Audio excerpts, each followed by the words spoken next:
نہیں گزارتے، ہم لمحے ٹالتے ہیں، یہ گزر جائے، یہ وقت گزر جائے، بس چپ رہو، یہ وقت گزر جائے، پھر جب اتنا چپ رہتے ہیں تو پھر بولتی بند ہو جاتی ہے، اور لوگوں کی سمجھ میں آ جاتا ہے کہ ان کی بولتی کیسے بند کی جائے۔ اور میں اعظم سے متفق ہوں کہ اگر آپ کے پاس تہذیب کا کوئی ورثہ آپ کے اندر نہیں ہے، کچھ یادیں نہیں ہیں، کچھ تصورات، یادوں سے مراد یہ نہیں ہے کہ آپ ماضی میں جا کے ان کے گلی کوچوں میں ڈھونڈتے پھریں، نہیں، ماضی سے آپ کے تصورات بنتے ہیں، اور اگر ماضی نہ ہو تو ترقی نہیں ہو سکتی۔ ماضی واحد تجربہ گاہ ہے جو ہمیں بتاتی ہے کہ یہ تجربے ہوئے، اور حال جو آپ کہتے ہیں، حال ہمیں پرکھنا سکھاتا ہے کہ یہ تجربے نہیں اتنے اچھے ہوئے تھے، یہ بہتر ہوئے تھے، انہیں آگے لے کے چلتے ہیں۔ ہم تو یہ سنتے ہیں کہ پیچھے جو کچھ ہوا سب اس قابل ہے کہ اسے غتربوت کر دو، اب ہم پھر نئے سرے سے لکھیں گے۔ 73 برس میں ہم ابھی تک الف ہی لکھ رہے ہیں، ابھی بے تک نہیں پہنچے۔ 73 برس ذہنی زندگی میں پختگی کے دن ہوتے ہیں، شعور کے دن ہوتے ہیں، احساس کے دن ہوتے ہیں، جب آپ احساس کی بجائے جبلت سے زندہ رہنا شروع کرتے تھے۔ اگر مشکل لفظ ہے تو ترجمہ کرتی ہوں، انسٹنکٹ۔ تو انسان انسٹنکٹیو لائف کے لیے نہیں پیدا کیا ہے، جبلی زندگی کے لیے نہیں پیدا کیا۔ ہمیں تو یہ بھی سکھایا گیا کہ بھوک لگے تو یہ دیکھ لو کہ جو برابر والا بیٹھا ہے اس نے بھی کھایا یا نہیں، جانوروں کی طرح اپنا کھانا کھانا مت شروع ہو جانا۔ لیکن ہم جبلت کے، اور اس کی ضرورت محنت طلب ہے۔ آپ کے رہبر کو جو بھی ہو، جس میدان کا ہو، استاد ہو، مولانا صاحب ہوں، سیاسی لیڈر ہوں، کوئی ہو، ان کو یہ سیکھنا ہوگا کہ یہ تبرہ کرنے سے بچ جائیے۔ وہ سمجھتے ہیں جب ہم دوسروں کو برا کہتے ہیں تو ہمارا قد بہت بڑا ہوتا ہے۔ میرے سامنے جب کبھی کوئی شخص کھڑا ہو کے دوسروں کو برا کہنا شروع کرتا ہے، میرے لیے اس کا قد چھوٹا ہوتا جاتا ہے، اور چھوٹا ہوتا جاتا ہے، اور کہ اپنے پاس کچھ نہیں تھا سوائے اس کے جو غلطی ہو گئی، جو گزر گیا، اس کو پھر سوچئے کہ کیا ہے۔ لیکن ایک تو سب سے زیادہ تختہ مشق تعلیم بنتی ہے، اور تعلیم میں تربیت کا کوئی ذکر نہیں ہوتا۔ آپ کو کیا ذہن چاہیے؟ وہ جو بات کو سمجھ سکے، وہ جو لفظ سے لطف اٹھا سکے۔ آپ کسی دن کہیں ایک اچھا لفظ پڑھ لیتے ہیں تو میں تو 3 دن اس کے سرور میں رہتی ہوں، وہ میرے ذہن میں گونجتا رہتا ہے ایک اچھا لفظ، اور اس لفظ سے پھر کتنے خیال جنم لیتے ہیں۔ ہمارے یہاں نہیں، یہ غلط ہے۔ جو کتابیں لکھی جاتی ہیں، جو بچوں کو پڑھایا جاتا ہے، وہ جو غریبوں کو آتا ہے، جو قدرت نے بھی انہیں جو جوہر دیے ہیں، یہ تعلیم اس جوہر کو بھی مٹاتی ہے۔ سبحان اللہ۔ ہمارے 2-3 دوست ہیں، ان کے سوالات ہیں، وہ میں آپ دونوں کے سامنے رکھنا چاہتا ہوں۔ نادیہ حسیب پوچھ رہی ہیں، اعظم اگر آپ اس کا جواب دے دیں، where do we start from in the correction process؟ اب جو اصلاحی کوئی پروسیس اگر شروع کرنا ہے ہم نے، تو پہلا قدم آپ کی نظر میں، یا پہلے 2 اقدام کیا ہونے چاہیے اس کے؟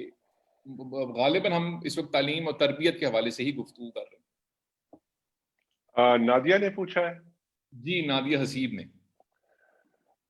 نادیہ بیٹا، کنٹرول آلٹ ڈیلیٹ، اور یہ ایک ری بوٹ فنکشن ہے۔ مجھے اچھا نہیں لگتا یہ کہتے ہوئے، ہمیشہ یہ خواہش ہوتی ہے کہ جس سٹیج سے ہیں اسی سٹیج سے آگے نکل جائیں، لیکن نا امیدی تو گناہ ہے۔ میں آج تک نا امید نہیں ہوا، اور میری کوشش ہے اور آج بھی جاری ہے، اس عمر میں بھی میں نہیں کوئی وقت ضائع کرتا بچوں کو بتانے کے لیے، لیکن مجھے لگتا ہے کہ ایک ری بوٹ چاہیے۔ ری بوٹ اس لیے چاہیے، جو ڈاکٹر عارفہ نے کہا کہ اتنا وہ ہارڈ ڈسک بھر چکی ہے، اور یاد رکھیں کہ ہارڈ ڈسک کی بھی ایک کیپیسٹی ہوتی ہے نا۔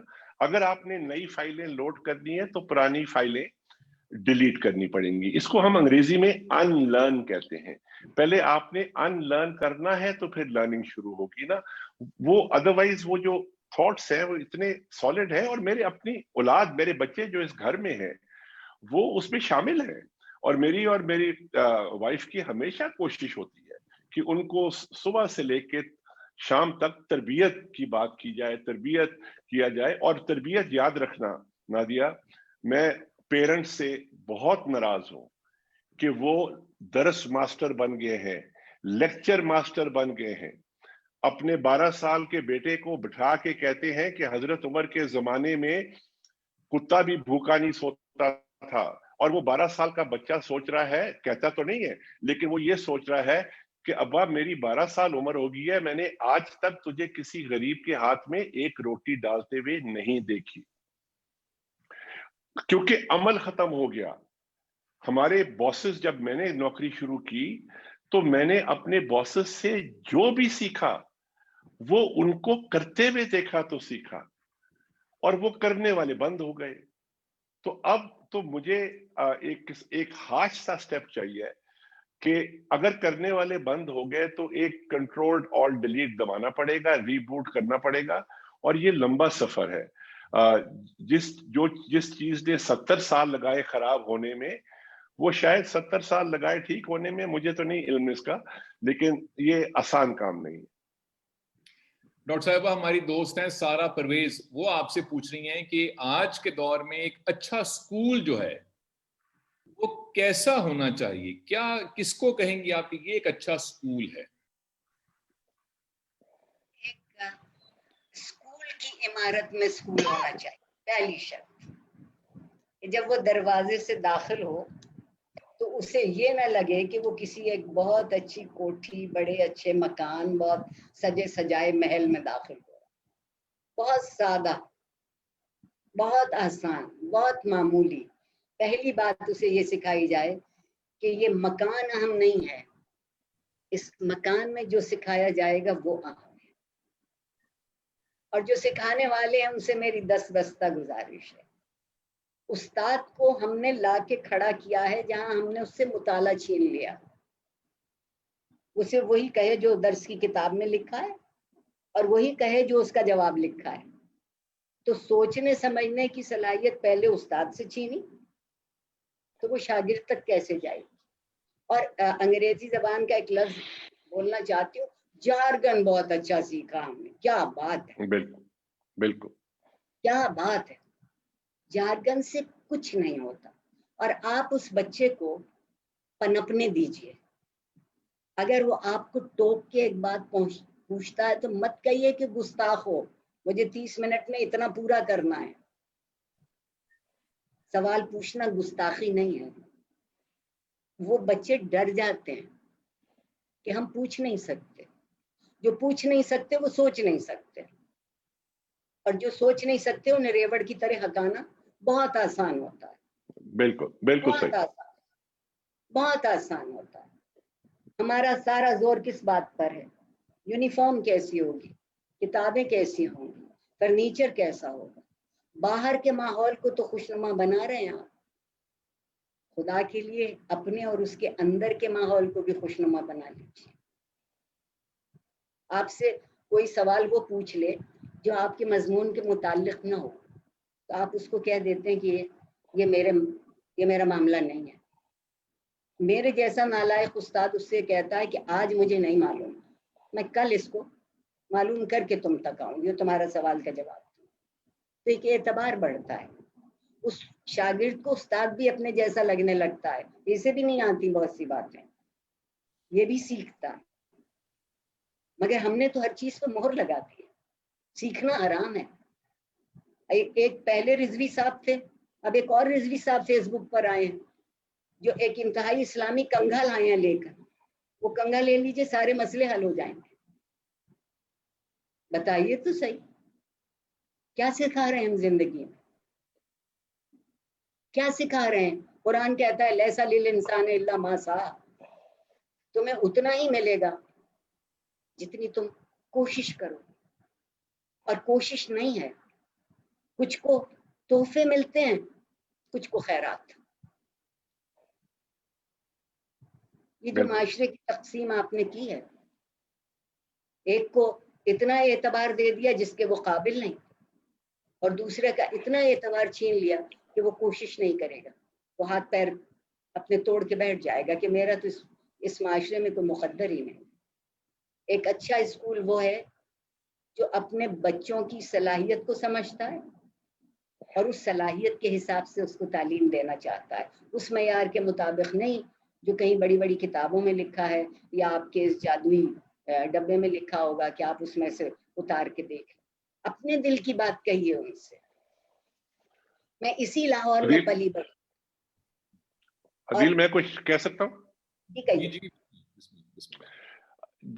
جو ڈاکٹر عارفہ کہہ رہی ہے اسی کے سلسلے میں میں نے عرض کرنا تھا کہ یہ جب اسکول کوٹھیوں والے اسکول تھے نا تو میں نے ان کے خلاف ایک مہم شروع کی ہے۔ میں ایک اکلوتی آواز تھا اور میں بولتا تھا، تو میں کہتا تھا کہ تم بچوں کو سپورٹس نہیں کھلاتے، اس لیے میں خلاف ہوں کوٹھیوں والے اسکول میں۔ تو مجھے کہنے لگے لیکن بچے تو جم چلے جاتے ہیں۔ تو میں نے کہا تمہارا کیا خیال ہے کہ سپورٹس جو ہے وہ فزیکل فٹنس کے لیے؟ میں نے کہا آپ کو پتا ہے کہ یہ سپورٹس واحد چیز ہے جو ایک بچے کو ہارنا سکھاتی ہے۔ عدیل، ہم ہارنا بھول گئے، اور جب ہم ہارنا بھول جاتے ہیں تو اس کا اپوزٹ کیا ہے؟ میں انگریزی میں بتاتا ہوں، اس کا اپوزٹ ہے وننگ ایٹ آل کاسٹ۔ اس سے کوئی ڈینجرس چیز ہو سکتی ہے، خطرناک چیز ہو سکتی ہے معاشرے کے لیے، جب آپ اپنے بچے کو یہ کہتے ہیں کہ you have to win at all cost. تو اب کیا ہوا کہ جن ایک دو اسکول کے ساتھ میری شکایتیں، انہوں نے پھر کچھ برس کے بعد ایک پرپس بلڈ اسکول کھول لیا جس میں گراؤنڈز بھی تھیں اور کھیلنے کی۔ تو اس اسکول کی انتظامیہ نے پھر مجھے چائے پہ بلایا۔ میں نے کہا پتہ نہیں میں کوئی چیف گیسٹ ہوں یا کیا ہوں۔ تو جب میں وہاں گیا تو وہ مجھے باہر لے کے گیا اور انہوں نے مجھے وہ میدان بتائے جو ویران تھے۔ عدیل، ایک بچہ نہیں تھا اس میں۔ کہتے تم ہم سے لڑتے تھے نا، اب ہم نے گراؤنڈز بنا دیے۔ کوئی پیرنٹ بچے کو سپورٹس بھیجنے کے لیے تیار نہیں ہے، کوئی ایک پیرنٹ بچے کو، کیونکہ ٹیوشن ہونی ہے، کیونکہ 9 اے آنے ہیں، 5 اے آنے ہیں۔ میں نے جب اپنا او لیولز کلیئر کیا اور میں نے ڈیڈی کو فون کیا، دفتر میں تھے، تو میں نے کہا میرے او لیول کا رزلٹ آ گیا، تو آگے سے کہنے لگے پاس یا فیل۔ میں نے کہا پاس، تو انہوں نے فون بند کر دیا۔ And of discussion.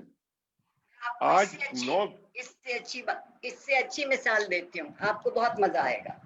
میرا ایم اے کا رزلٹ آیا، میں لاہور میں تھی، میرے والد اس وقت ملتان میں تھے۔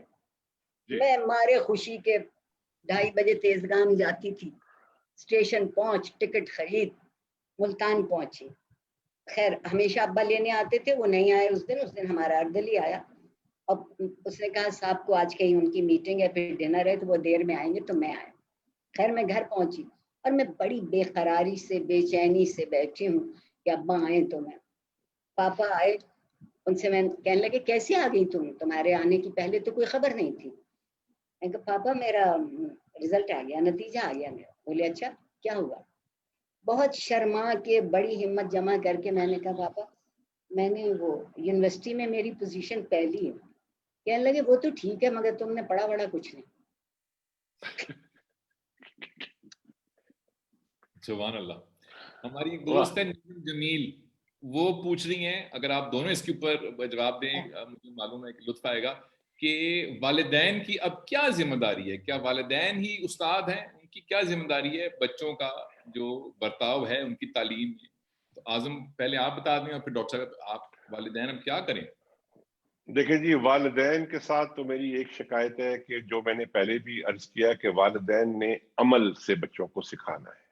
بیکاز لیکچر اور درس تو ان کو اسکول کالج میں مل جاتے ہیں، باقی گوگل دے دیتا ہے اور جو رہ جاتا ہے وہ نیٹ فلکس دے دیتا ہے۔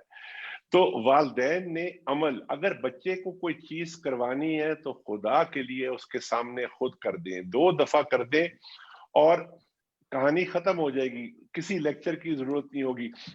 میں نے جب اپنی پہلی نوکری جوائن کی نا عدیل، تو اتفاقاً وہ ایئر مارشل نور خان کے دفتر میں تھی، اور اس شخص سے پورا پاکستان ڈرتا تھا، اور ایک 23-24 سال کا بچہ ایئر مارشل نور خان کے دفتر پہنچ گیا۔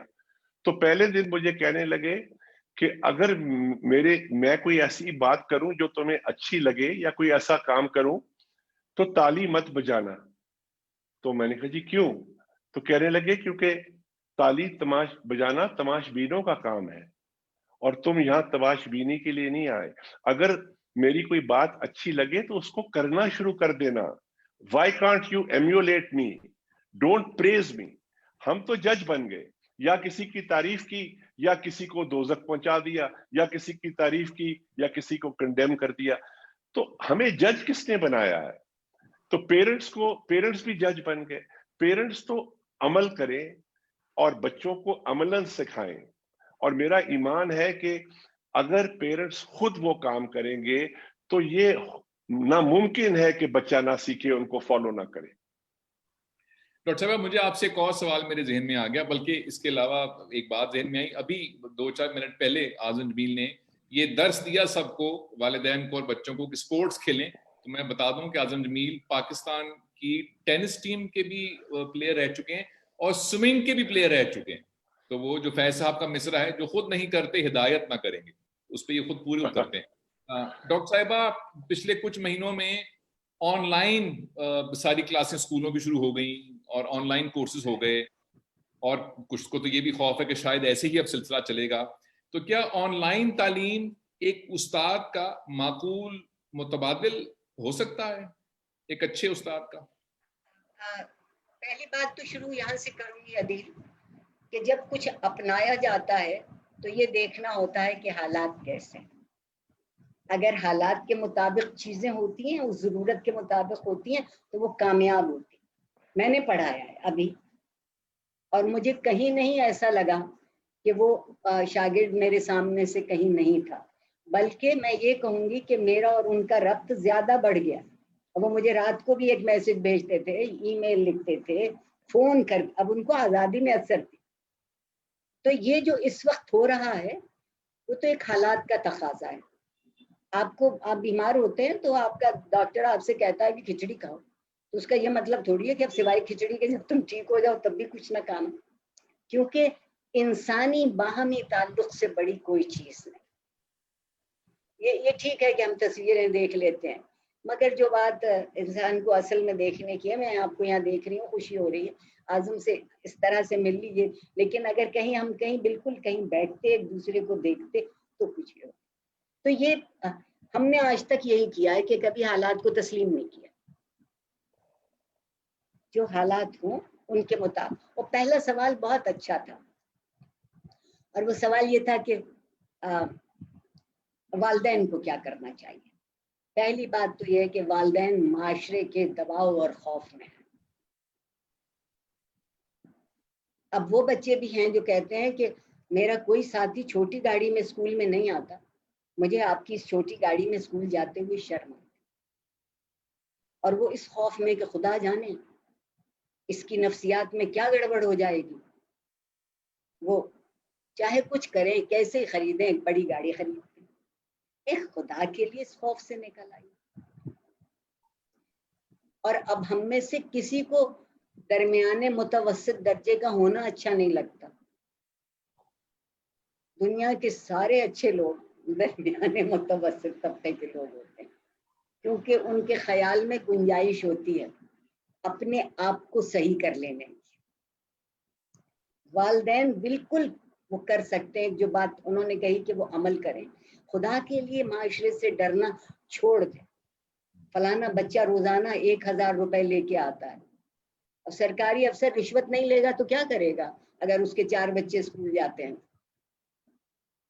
آپ ایک معاشرہ عجیب طرح سے ہمیں الجھاؤ میں رکھے ہوئے. ایک تھوڑا سا حوصلہ کر لیجئے, کھڑے ہو جائیے کہ کرتا رہے جو معاشرہ کرتا ہے. ہم وہ کریں گے جو ہم کر سکتے ہیں, اور جس دن آپ کے بچے کو یہ یقین ہو جائے کہ ہم وہ کریں گے جو ہم کر سکتے ہیں, تو آپ اس کا اعتماد بحال کر رہے ہیں, آپ اس کی عزت نفس بحال کر رہے ہیں. آپ اس کو یہ بتا رہے ہیں کہ عزت ان چیزوں میں نہیں ہے, عزت مکان میں نہیں ہے, عزت مکین کی ہوتی ہے. واہ اعظم, 2 سوال.